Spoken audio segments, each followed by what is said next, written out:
Ngayon ay January 3, pangalawang araw sa panguhuli ng mga 8 trike na dumadaan sa EDSA. Sabi ko, 'di ba, mga astig talaga 'tong mga 8 trike dito sa Pasay. Tingnan natin kung walang nagka-counterflow. May ihatid lang ako dito sa Genesis sa may likod ng Sogo, Pasay Rotonda.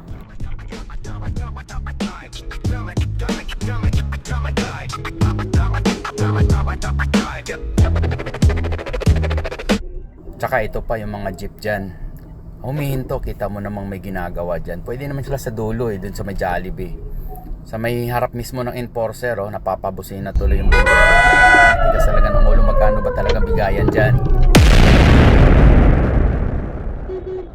Oy! Mabi naman kayo! Ang survey natin ngayong araw, kung totoo ba talagang hinuhuli nila ang mga 8 trike na mga dumadaan sa EDSA. Malupit dito. Tingnan natin kung may nagka-counterflow dito sa EDSA Pasay Rotonda.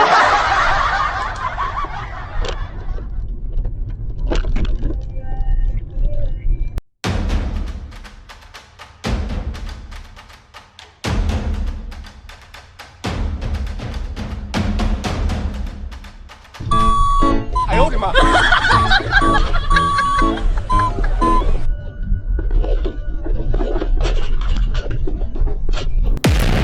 talaga ng mga 8 trike dito. Iwan ko ba, ba't hindi nila masalanta itong mga to? Tsaka ito pa guys, nag-counterflow. Ayan. Kitang-kita natin sa dalawang mata natin. Alam nyo guys, bakit ganun na lang kabuisit ko. Binangga na kasi ako ng 8 trike dyan. Mga nagka-counterflow dyan.